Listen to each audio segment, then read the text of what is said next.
Welcome to Moments with Marianne. Allow me to interrupt your train of thought with something that may be one of the most interesting things you hear today. This is Marianne Pastana, and we're here today with special guest, Dr. Jenelle Kim, and she's here to share with us her new book, Myung Sung, The Korean Art of Living Meditation. So Dr. Kim is the founder and lead formulator for JBK Wellness Labs. Dr. Kim is devoted to integrating the philosophies, medical wisdom, and expertise of East Asia with the advancement of modern life and medicine of the West. Dr. Kim is a doctor of acupuncture and Chinese medicine and is nationally board certified in herbology, oriental medicine, and acupuncture.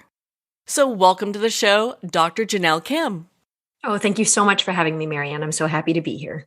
Oh my goodness, what an honor it is to have you here. And I've got to tell you, once I got your book and the packet that it came in was just beautiful, I was blown away. I love hearing that. Thank you. Well, you could tell that you really put a lot of heart into the work that you do. And so it has me thinking, what inspired you to follow this path? You said it beautifully. I like that you started our whole time together by saying, putting my heart into it, because that is truly what inspired everything. That's just fact.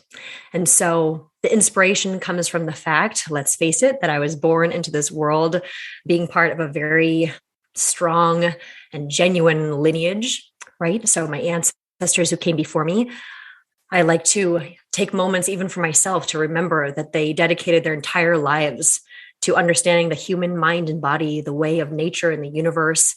And we're able to share, a part of my life. I talk about the three pillars, which is medicine, meditation, and movement.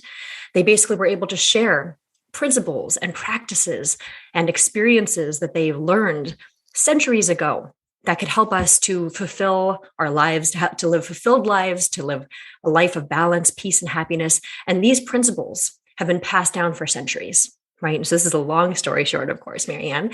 And so the beautiful part is, it was not just handed to me and it wasn't assumed, but in my young adult age, I started to realize, having been around it my whole life in some way, shape, or form, that I had the opportunity to be able to share these principles and these formulas with the world. I took on this challenge is a good word. I took on this honor is another more perfect word. And I set out to do just that. And that's exactly what inspired this book. I spent the last 20 years of my life focused on the medicine aspect, the formulas that have been passed down in my lineage. And now it's just so incredible to be finally have the ability and the opportunity to share these principles that really everything is based upon. And, it's not just my words. It's not the words of my teacher, my mentor.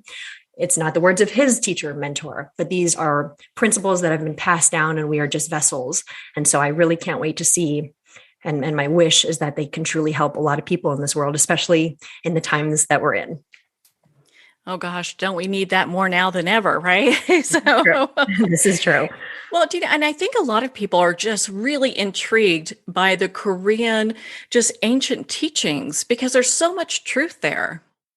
Yes. And I'm so happy you brought that up. I definitely think that that's something a little bit unique that not everyone's aware of, especially in our part of the world. These traditions, this understanding of lineage. Of course, it's Korean, but I always like to note, Marianne, that it's for all human beings. I mean, the listeners can't see me right now, but I think that I'm an example of literally just visually of East and West, right? So my father was Korean, my mother's American, and I know that all happened, of course, for a reason. It's the ability to be able to take, this understanding of lineage and tradition and ritual and principles, related to the universe and people that have existed for honestly thousands of years. And then through this kind of integration of East and West, that's what I believe my role is here, is to be able to take these ancient principles that what makes a principle, it never changes. It doesn't matter who we are, where we are in the world, what our age is, what our ethnicity, our gender. At the very core of everything, we're all human. And the people who came before us centuries ago, the people who will come after us centuries from now, we're all human. And that's what I wish to be able to do. My very best is to share these principles that do not change for us, They're the universal truths. And how do we relate them to our everyday life? And that is what Myung Sung, the Korean art of living meditation, is. So, well, thank you for taking time to go in that. I really appreciate that. And I think a lot of people are going, oh, wow, Myung Sung, what is that? yes. Absolutely. So, yes. And so Myung Sung is actually translated in Korean as meditation. And that's why, kind of with a lot of, to even come up with this title, the truth is, I thought that we would name, no matter what, it was important to me, living meditation, because that's in 2 words. That's how I can sum it all up. It doesn't just stop with seated meditation, which I'm a huge proponent of. It doesn't stop with certain practices that we incorporate into our life to bring awareness and perspective. And hopefully all of that leads to good habits. It can be part of our everyday. And with the help of a beautiful team, including my publisher, we came up with this understanding that maybe we should use a Korean word, right? And I actually went back and forth on this because I just want to make sure that it relates to all people. But I'm so happy that we did that because it is so beautiful. Myung Sung means meditation. And as I just explained, it kind of moves forward in time, right? Where now it is an integration of East and West throughout our whole world. And so now it's living meditation, and that's what it's becoming. And so it's a really special thing. Well, what a great history and lineage to come from to be able to share this with us. And I think right now people are looking for ways also to more incorporate, the ancient ways of Korea into how we can live better. Because my gosh, we're kind of behind the 8 ball when it comes to some of that. We're catching up now with great writers like you, and teachers like you, but it seems like we've been behind the 8 ball a little bit. Certainly we come to times in our life individually. And as we're seeing, I can't even recall, certainly not in my lifetime, I think we will agree upon this, that we have ever come across a time where the whole world kind of has to stop and take a look at the world around them and where they stand, be aware of their health in such a very real way. Right. And so, yes, there can come a lot of challenges can come with that. But yes, we can actually, the whole foundation of living meditation in Myung Sung is the fact that no matter whatever happens in our life, we have to always remember that we have the ability and we have the power to decide how we're going to either respond or react to what's happening around us. And we're all in this, truly, we're in this kind of moment together, experiencing in so many different ways. And so, yes, it's definitely a very interesting moment in time. And I agree. I think we all need it and need it together. And that's exactly what the 8 keys, which is how Myung Sung that's how you move through the book. The chapters are called keys, and each key kind of builds upon each other. And they truly are just tools that help us look at every situation we come across, be aware of ourselves, the people around us, and then furthermore, changing our perspective. If I really had to break it down, I think that it's so important for us right now as a whole, for us to remember that it's so important to change our perspective, to put ourselves in other people's shoes, to take a moment, a pause, right? Isn't that very much what meditation can mean to all of us? To take a pause, to step out of ourselves, put ourselves in other people's shoes, look at the whole picture clearly, because we can only imagine that once we start to do that, we can see that much more clearly, which can lead to that much of a better outcome. And it doesn't mean that everything's going to change for the better overnight. I think I'm a true realist when it comes to this, if that's the best way to describe it. But I think that that's important. I can sit here and say all of the positive things, but the truth is our universe, us, we're made from almost a dichotomy, right? And so based on the Taoist principles, which very much carry on in my lineage, everything starts from the Tao, or the universe, nature, whatever that means to us. And from there, we have yin and yang, day and night. And that dichotomy, those 2 dualities, are really what make up every part of our life, which means we constantly have to balance with them. Just like there's day and night, there's hard and soft, there's feminine, masculine, there's all of those dualities. And the one constant is that they're always changing. And that's a beautiful thing, because many of us will recognize that principle is both Eastern, Western. We've heard that from philosophers and scholars for centuries from all parts of the world. And so when we're able to balance properly and see our situation clearly and realize and remember that we hold the power to change our reality, and it always comes down to us, that's a really key point that Myung Sung is about. Is Myung Sung really about changing perspectives in a way that also benefits like a mindfulness practice? Absolutely. Absolutely. And I love every time I have the opportunity to speak to someone amazing who speaks to so many people, such as yourself, Marianne. It's almost like a new way of saying it. And you're exactly right. Myung Sung definitely has that ability to change our perspective. In fact, there was a moment where I had to come up with, my team said, okay, Jenelle, in just a few words, how are we supposed to say this? And I do think that that's so important. In a few words, how do we get the point across?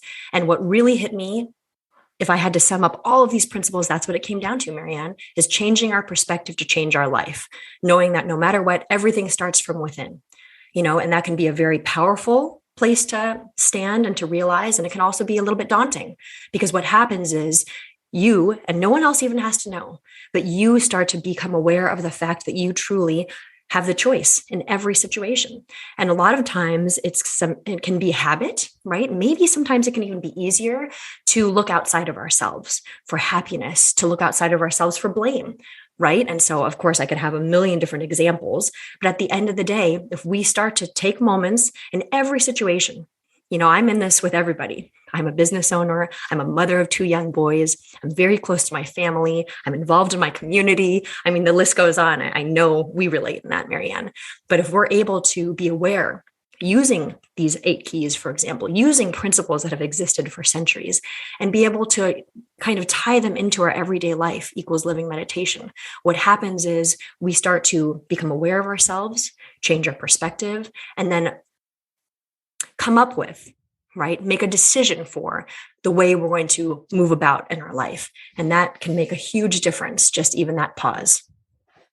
I think that pause affords a lot of people the opportunity to really be present in a way maybe they're not usually throughout their day because everything's based on the choices we make. Yes, this is the truth. And our mindset, as you say, our choices, you may like this very much. Key 3 is one that I find really resonates with a lot of people. I totally get it. It resonates with me too. And key 3 or chapter 3 of Myung Sung is stop being drunk on your own thoughts. And I decided to actually call this chapter exactly what it is. In fact, in Korean, there's a word for it or 2 words. It's dochi. And that's what it means. It means to stop being drunk on your own thoughts. And that I think is a really powerful visualization, if you will, of exactly what we're talking about. Because so often, especially in life when things get busy or we truly feel passionate about something, or you can imagine all the situations that this can apply to. But it's so important to gain that perspective because we have to be very aware and careful that we don't get stuck on our own thoughts. It can be as dangerous as anything. And just as if we can get intoxicated from alcohol, right? And that's why I bring up this example. It's easy to picture. We can literally become intoxicated from our own thoughts. We could become so limited in our viewpoint, right? We're too zoomed in. I always love to think and to share as much as possible. Let's zoom out. And by doing so, we are able to really make a difference in our lives, right? From our health to our life, to our business, to parenting. If we zoom out and look at everything involved, that's how we can make a difference. I know you talked about how this brings us balance.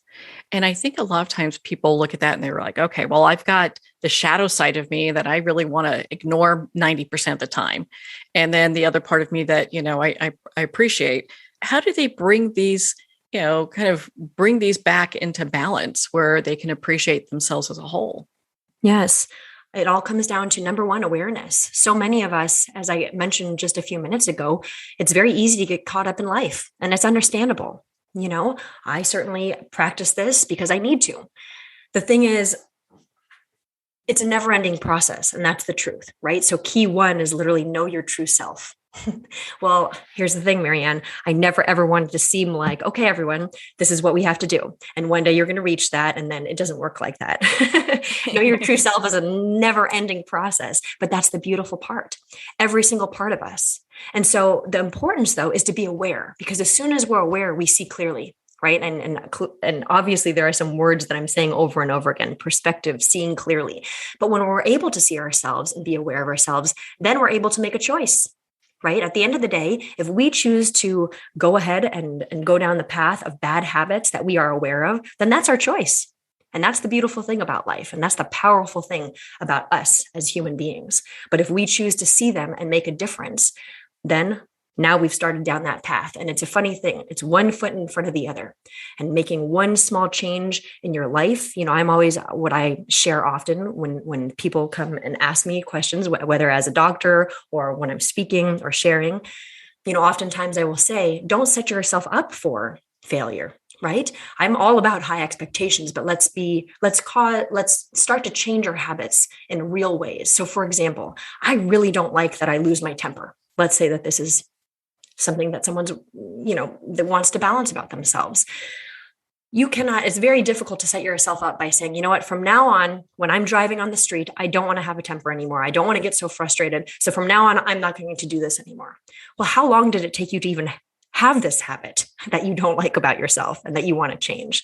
So instead of setting yourself up for such a huge, for the rest of your life now, you've decided that can be amazing if you have the ability to do that. But maybe for the next hour, you watch yourself, you become aware. And if you find yourself feeling tense, feeling frustrated, you utilize certain tools and you create good habits that start to change the way that you're reacting to something. And before you know it, it's a very empowering practice. In that hour, you catch yourself, you decide to respond in a different manner, and then you feel, I could do it. And you do it again and again. And then before you know it, you're creating good habits that were once bad habits. And that's a very practical and simple way of looking at the whole picture and deciding to follow through with your actions. Oh, I like that, because then it's not like, here we are at the beginning of the year, and, a lot of people set themselves up for these resolutions that end up being dramatic failures. Right? And I love how your book really just shows people how to take this like step by step by step. It's not, let's do it all now. And, it's like a 10-minute app thing. It's like, no, this is a life change. Absolutely. And that's exactly right. And yes, these are tools and steps, keys, whatever it means to us, and whatever sparks and helps us to change these things in us. That is exactly what it is. There's a method to this, but the interesting thing that can be really beautiful and inspiring, but also again can be frustrating and daunting, is there is no set answer. I find, and I look around, that there's so many opportunities for us to see different perspectives or learn from different teachers, all of which are amazing points to absorb and decide whether or not to apply. However, it's difficult to find one answer of how to go about life, right? Sure, there's our overall principles, as I said before: be kind, be a good person, all of these types of things. But as we go through every moment, we have to look at each moment that we're in and handle each moment with grace and go about it in that way. So it's a constant, it's active, it's dynamic, hence living meditation. And it can, as I said, it can sometimes be scary to realize, oh no, I can't find an answer for how I'm supposed to move through this part of my life. But the strongest thing we can do is to be able to find the tools to do so. Right. And to be able to, there's nothing wrong, as we just shared, with having goals and resolutions. When we start the new year, I am certainly for having certain goals and so many things that we wish to achieve about ourselves or in our life. However, how we get there is not always how we think. And that's where Key 8, for example, is one of my absolute favorites, which means be like bamboo. And I right, Marianne? Yeah, I love that. Okay, I'm so glad. I love the feedback. That's the most important thing to me. And to me, this is one that really helps, because again, I tend to be a more visual person. When I'm in a certain situation, I feel a certain way, I can actually see this bamboo in front of me. And sometimes we need that to move on in whatever situation we're in, at work, with our children. And so be like bamboo basically means root ourselves, be anchored in the universal principles. Knowing yourself, being kind, what it is that you wish in this life, having these intentions and these goals, that is necessary to live life as a successful person, and success of find monetarily, but also success of who we wish to be one day when we leave this earth. What are we going to leave behind? And so when we're rooted and we're anchored, it's so easy. And I'll tell a personal experience. In my early 20s, I was building, the beginning of my manufacturing labs. I didn't even know that was coming about, but making formulas, and in the beauty and wellness industry.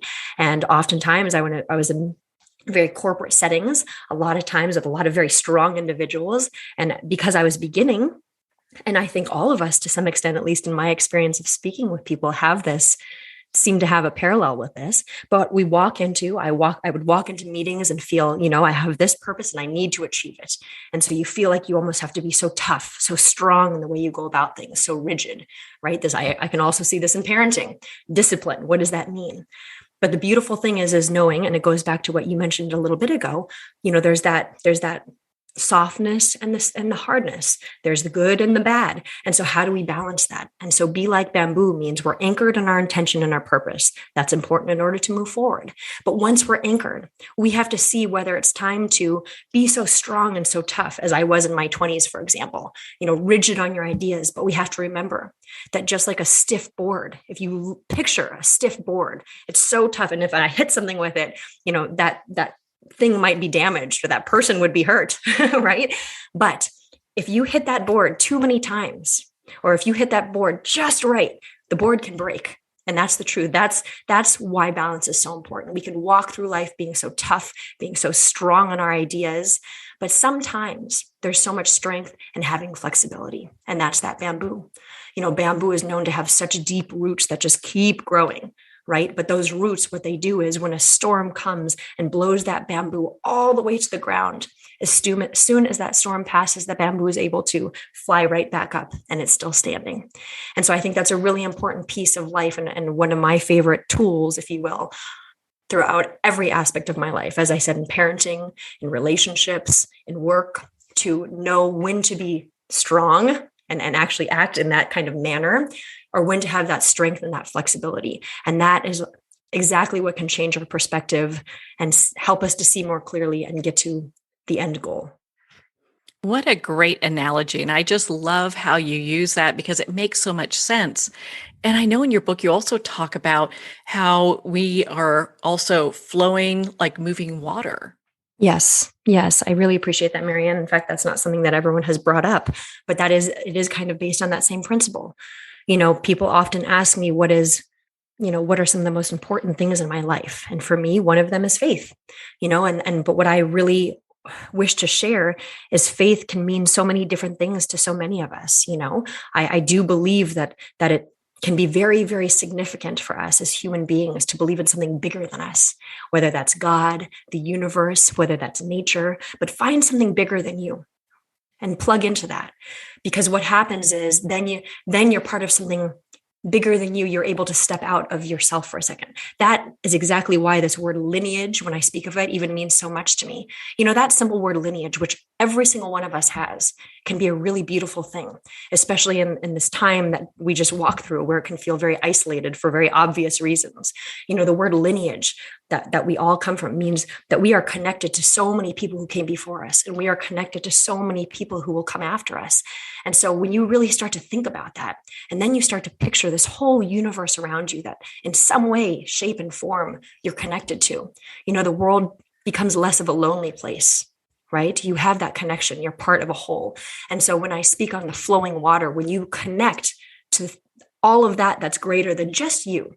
And remember, key number one is know your true self. Without you, there is no you, right? So of course you're important. But when you see yourself connected to the universe, to other people, to other times, all of a sudden, that's where that faith comes in. And maybe there's a word that might resonate better, but that's what it means to me. And when you recognize that and you root yourself in that, you start to realize that a lot of what we do, we have complete control over our actions. That is the truth. And it's important to look at life that way. But on the other side, here's that dichotomy again, that yin and yang, right? On the other side, there is a whole part of our connection to the universe and each other that we don't always have control over. Right. And that's that greater part that we have to be able to navigate. I would not be standing here right now or sitting here speaking with you, Marianne, about this book. I wouldn't have a lab. Who knows if I even have the family I have if I was not able to feel that connection, move with the universe, flow with the universe, and be able to see different doors of opportunity that open for me that sometimes I was not ready to take that path, if that makes sense, right? It's not exactly what we thought. And so, yes, flowing while being rooted is a very, very vital thing for all of us in life if we want to achieve what we wish. I think it's just so important to realize how connected we are to everything. I just really appreciated how you have this in your book and you talk about this. I actually look at it in a different way now, which I really appreciate. Well, that means a lot to me, Yeah. Marianne. Oh my goodness. Thank you for that. Well, oh, of course. And I know we've got a lot of people out there that do meditation and they're probably going, okay, well, I meditate. So how is this different from what I'm doing right now? Absolutely. Marianne, if you don't mind, I don't know if this happens a lot, but if I can ask you, what does meditation mean to you? So meditation means to me where I can really focus on being present, focus on my breath, and actually just let go. I love it. So concise and so accurate. Perfect answer. You Oh, helped good. out I so passed well. the test, right? Yes, thanks for that, Marianne. So these things, awareness, for example, you started that way. Okay, so meditation. As I think I've already mentioned, I'm a huge proponent of meditation. I'm a huge proponent of internal arts, if you will, like yoga, martial arts, certain things that really help us to ground ourselves in a certain way. Truly any form of working out, right? And that's why those three pillars exist: the medicine, movement, and meditation. If we incorporate all of these things into our life, that's how we can achieve everything we wish. So now when it comes to meditation practices, how you answered, what does meditation mean to you? I ask you, should all of those things that you described beautifully of what meditation means to you, does that have to stop after the 15 minutes of your meditation practice? Does it have to stop after the couple days, right? I don't think so. And that's not what we wish. And of course, we do these things to help ourselves, to clear our minds, to have a moment of calm, to reset ourselves so we can purify, be aware, have better habits that we hope will carry on throughout our day. But if we take that one step further and make it a bit more active, now we have living meditation. That means that almost every situation you come across, you look at those exactly what you just defined meditation as. You bring that into your awareness when you're in any kind of situation that you're in. Can you imagine if we are sitting in a boardroom, because it's kind of a black and white situation, and it's not exactly going the way that you thought, or there's different ideas coming about and maybe some tension. Let's just take it to that extent. If you are able to stop for a second, pause, and again, that's the beautiful thing. No one even has to know what you're doing, but to really take a moment, pause, look at the whole situation. And the practice is to start to help our minds and our hearts to kind of walk down that path a little bit. If I do this right now, what's going to happen? If I do this right now, what's going to happen?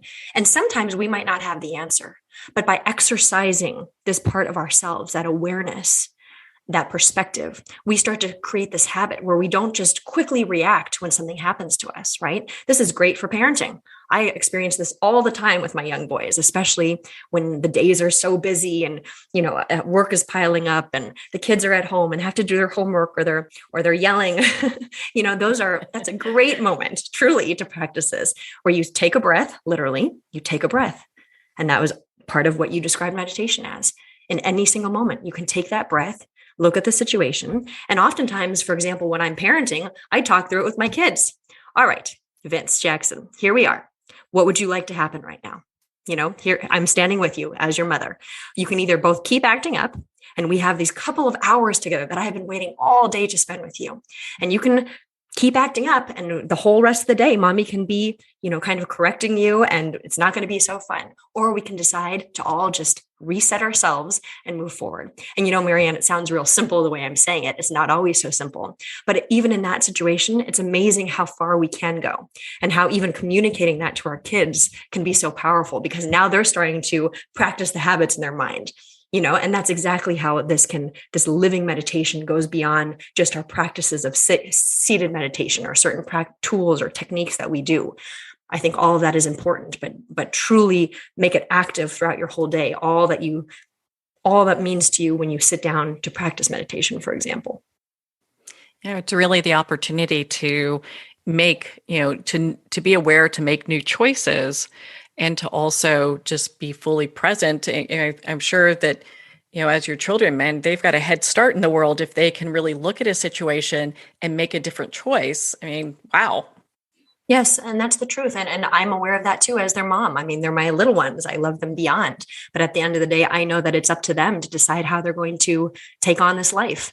And to the best of my ability, yes, at a very young age, I like to try to communicate with them the same things I'm walking through. Isn't that a beautiful thing? Just as I was saying before, that even the age difference, I'm talking to my 4-year-old, I remember when he was 3, talking these things out, which to a lot of people might seem not the usual thing to do, but they're already starting to think of this. And the same principles I'm thinking of are exactly the same principles they're thinking of with me. And so what a beautiful kind of path that I certainly appreciate and hope to share. Oh my gosh, that's so lovely. On this whole path, when we look at just the living meditation, where do you feel like people get really stuck? That is a good question. I feel that a lot of times people get stuck first in exactly that, being aware of ourselves, right? That key one, know your true self. And so actually, the way I think I would like to answer this concisely is that key 2 is called the true, right, correct method. So I'm going to kind of answer backwards here. The true, right, correct method is a method, and I chose that word purposefully. It wasn't always so easy to, in my kind of being very transparent here. One of the things I was always very concerned about is taking these principles that have existed for so long, and I was so much did not want to ever dilute them or make them something that they were not. So a lot of these words, everything that you see in the book took a lot of thought, and that's why I really appreciate the feedback and how it resonates with people. But this word method, right? So this true, right, and correct method is a way that we can unstick ourselves, like you say. Where do we get stuck? Well, we can kind of get stuck in the true or the right of a situation. And that's why I bring up this method. The true of a situation, basically, you can define that or describe that as how you feel about any given situation, right? So number 1, you have to be aware of yourself. That's what I just said. So being aware of yourself, knowing how you actually feel about something. Then we kind of move a little bit further from there and we look at what's the right in the situation. I like to describe the right as being something that everyone, for the most part, agrees upon, right? It's kind of like the black and white of a situation. If we were to all stand in a room and we said, is stealing good? Pretty much everyone, I would hope, would say no, right? And so that would be the right of the situation.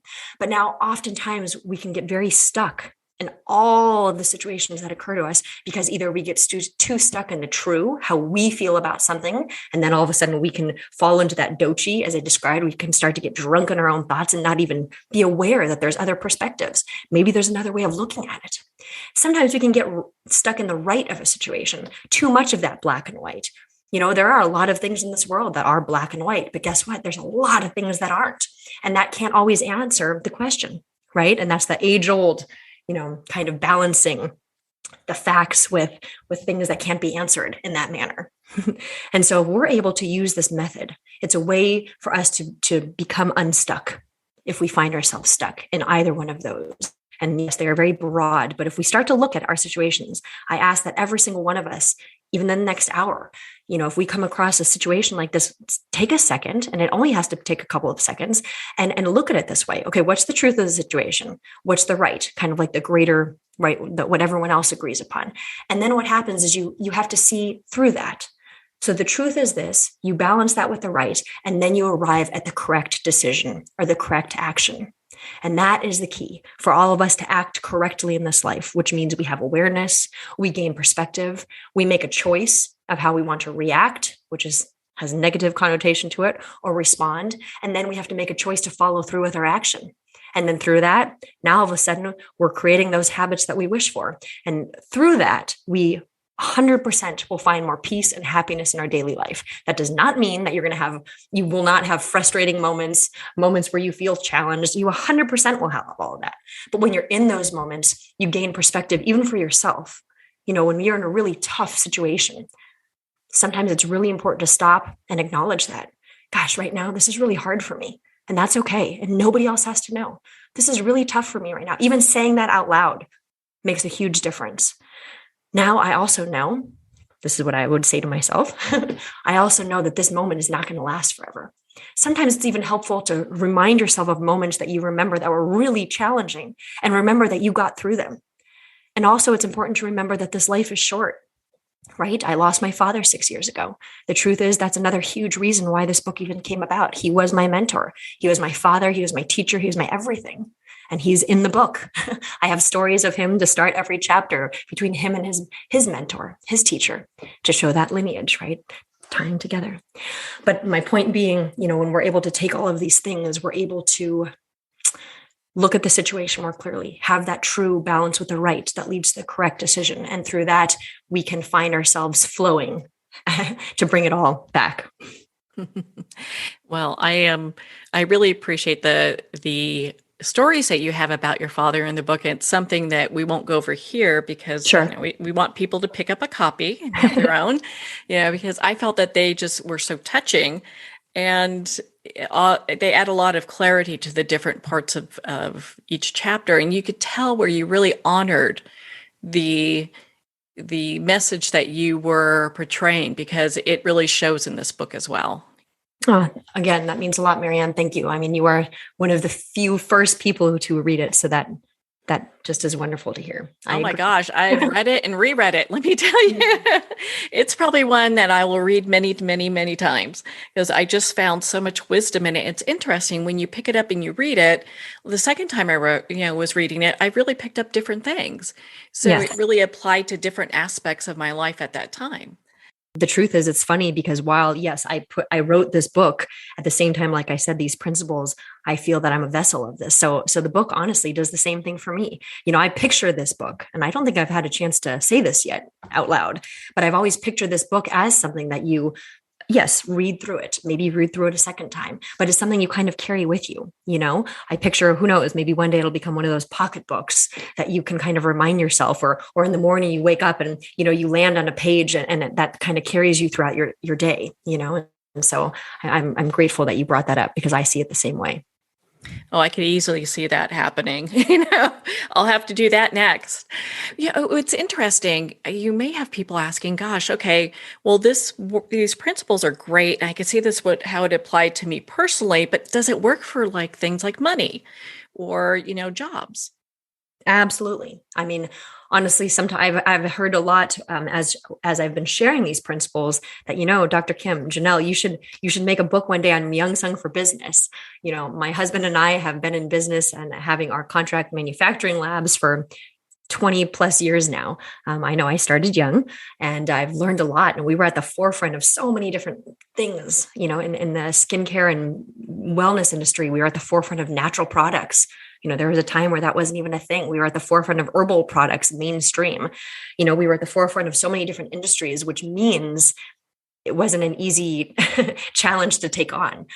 Even having this lab, if I had not applied these principles to help me change my perspective and see clearly, my ultimate goal was to be like my great grandfather, which is what I even named the lab after, JBK Wellness Labs, Jenelle Kim. I wanted to be like him when I was 19 years old. I had a dream, and I studied so hard and, got to the top of my class, and it meant so much to me. It was my passion. And I thought I'd have clinics. Who would have ever thought that I would be having a manufacturing lab? And if I had fought myself, or if I had gone along with what I thought was my path in this life, not followed these principles, I never would have had the opportunity to share herbal medicine, for example, on such a wide scale with so many people who would not know about it in this manner if I just had a clinic or even a few. And so that when it comes to business, I think actually it's very important as a business owner, how we go about what's the best way to say it? Our team even, I hear a lot of stories or experiences of how people treat each other in the workplace even, and what that can lead to. We hear both positive and negative, but when you start to apply these principles in a workplace, in a work setting, on how we work together as a team, how those in the leadership position lead, and how you work together to move through challenging situations, making proper systems, all of this very much applies. If you look through it, everything we just talked about, you can 100% apply it to business world, on money. The truth is, this all exists in our reality. And so whether it's life or whether it's, business, whether it's, you name it, all of these principles stay true and stay the same. And they're always going to be tools to help us to balance our situations and to achieve what we wish. I know in your book you talked about how we have this hunger that invisible hunger that people are really searching for. And I feel a lot of that also happens in the workplace. So having information like this would be somewhat helpful for people to kind of get to the point where they're like, oh, I'm understanding what's going on within me. Yes, I think that's very important. And then when to do, when not to do, I think that's also important as a team, because any good business that involves more people, that truly, I believe, and I have certainly experienced in our lab, the successes we've reached and growing to have labs all over the world, if we did not follow this way, this perspective, how to treat each other, how to get to the end goal in a correct manner, we certainly would not have nearly the success that we have. Well, I'd love to talk about my favorite chapter. It's Key 7. It Yes. only takes one match to light 1,000. I love this chapter. Marianne, that means I love that. Okay, good. Yes, it only takes one match to light 1,000. That's right. And yes, tell me, Marianne. So what does that mean for our listeners? Like, what do those principles mean? Yes, it's one of my favorite, which is why pretty much each of these keys are things that truly I constantly remind myself of. And this one in particular has always meant so very much to me. One match to light 1,000. And I tend to lean towards the positive of this principle. And what I mean by that is it's something that my mentor always shared. It's something that always resonated with me. And the way I always or usually have this in my mind can be described as one positive person, one positive thing, one positive thought can ignite 1,000 more. And what a powerful thing that's kind of goes back to one person can make a difference in this world. And I truly believe in that and stand by that. And so here's the interesting thing, going along with or staying consistent with the principles that we're speaking of. Again, there's that duality, that yin and yang of the situation. Just as there's positive, there's always negative, right? And so we also have to remember, and we have certainly seen in many ways throughout history, especially I think in some way, shape, or form, all of us have certainly seen that in the last couple of years, that one negative thought, right? One negative action can also ignite 1,000 more. And so when you start to see that every word that you speak can make a difference, every action that you do can make a difference in your own life and the people around you close, but then it can start to spread. And when we start to look at our thoughts, the way that we act, our habits, if we start to understand and become aware that they truly can make a huge difference in the world around us, starting small and then kind of becoming a macrocosm outside of that, it makes us look at life a little different, or at least it gives us the opportunity to make a different kind of a choice. And I think that that's very, very important. So each one of us holds the power. Each one of us has the choice in every and any situation to make our lives and the lives of those around us better or not. And so it's a huge responsibility, but it's also very empowering. When people think about ways to empower others, a lot of times they don't even think about how they're thinking about things. And that's I thought that was such a huge piece. I appreciate that. Yes, I could not agree more that, yes, it's so easy to kind of, again, get caught up in your day-to-day and move so quickly through things. The way that we speak to one another, the way we treat someone in the grocery store, it's just something. But let's take that for a second. The way we even treat someone in a grocery store, or the way here's a perfect example. I never imagined I would bring this up. Here I was in the car with my sons. I had picked them up from school and I was trying to cross the street onto the street where I live. And it's a 4-way, right? So there's cars coming from every direction. And there was a car who had the right of way and they stopped. Right. And they were waiting. And my son even noticed and said, "Mom, what are they doing?" And I said, "Wait a second, Vince, just before we assume and jump and make an assumption or get frustrated that they're not doing what they're supposed to be doing, let's just see for a second. Maybe there's a reason." And as we found out, and it was such an interesting moment, it just happened a couple of days ago, he basically was holding traffic so that we could go through. Right. And what a funny thing, because how often would we get so frustrated in that moment? My goodness, go. Why aren't you going? And had he just gone, I would have sat there probably for 5 minutes, right? Which is not so easy when you're trying to go to all the sports and activities after school. But this person who we could have assumed and gotten frustrated with in that moment, because we didn't see clearly, we didn't see how we were going to treat that person, what match were we going to light, because had I acted that way, had I reacted to what he was doing, I would have made his day not so great, or maybe not the whole day, but at least that 5 minutes. Here he is trying to be kind, and I'm getting frustrated. I feel like these types of things happen often. So I do certainly try practicing that in my daily life. And that's something I really like to tell my kids too, because if we are aware in that way, we watch how we speak to one another, we watch how we act to one another, can make a huge difference, because you don't always know what's happening on the other side. Yeah, without a doubt, and here someone's trying to do something kind, and Right? it's true. So many of us will go kind of, oh, this person cut me off, or what have you, and we avoid an accident or something. Yes, absolutely. Absolutely. And the same thing goes, like I said, Marianne, I like to look at situations as they are. It doesn't always have to be that everyone's kind. Sometimes people are not so kind. But then even in that moment, if you're walking down the street and someone does something or says something not very kind to you, again, you can stop and decide how you want to respond or react. You can react to them. And as a very strong principle is 2 hands make a clap. I always love this. And that's something I think is really an important visualization to have in family, especially. An argument comes when 2 people decide, each of those 2 people or more, but let's take 2, decide to make that sound. But if you decide not to make that sound won't exist. And that can be a really powerful thing too. That's that be like bamboo.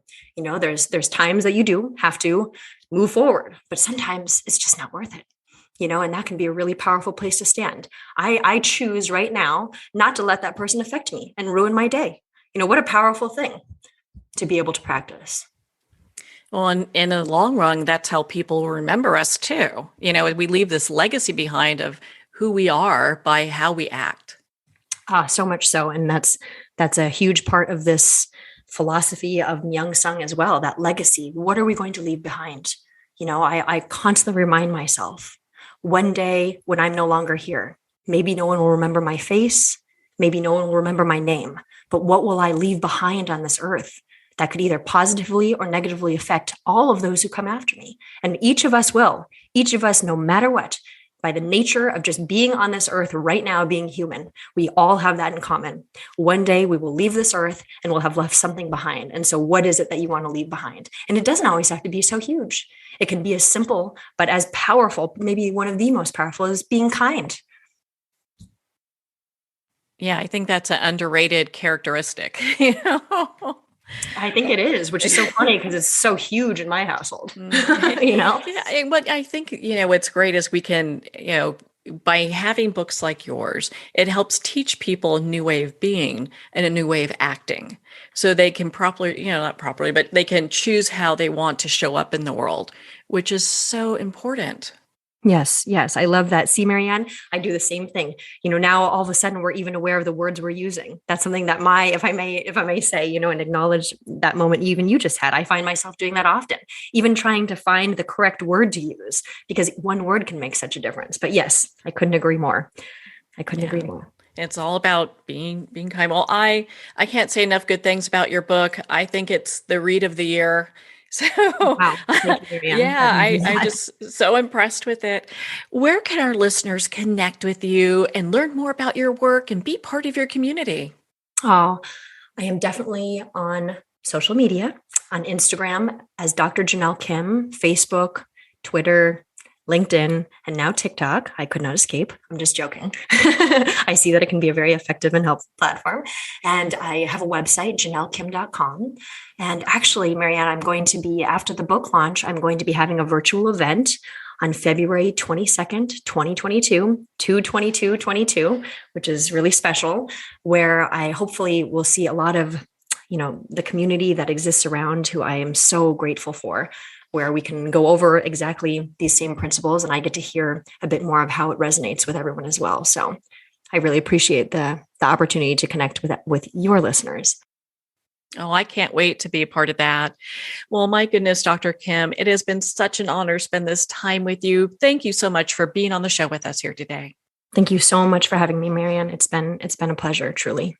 Well, thank you, Dr. Kim. It has been such an honor to spend this time with you and to talk about your new book, Myung Sung, The Korean Art of Living Meditation.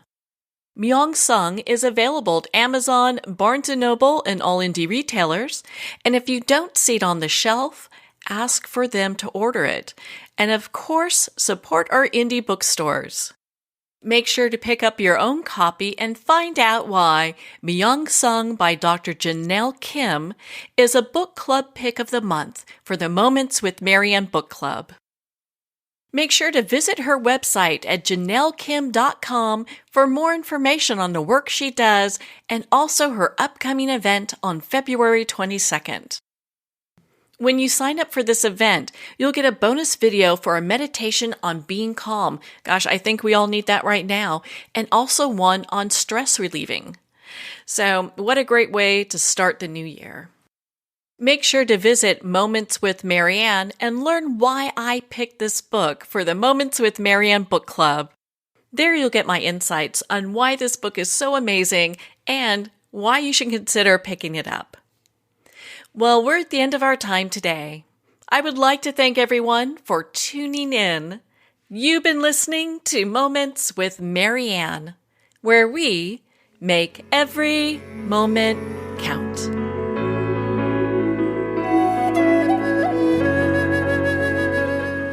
In a single moment, your life can change. Moments with Marianne is a transformative hour that covers an endless array of topics with the best of the best. Her guests are leaders in their fields, ranging from inspirational authors, top industry leaders, and business and spiritual entrepreneurs. Each guest is gifted and a true visionary, a recognized leader in her own work, and while teaching others to develop, refocus, and grow, Marianne will bring the best guest and sometimes a special surprise. Don't miss this. You never know just which moment will change your life forever. Make sure to tune in and visit momentswithmarianne.com for more information.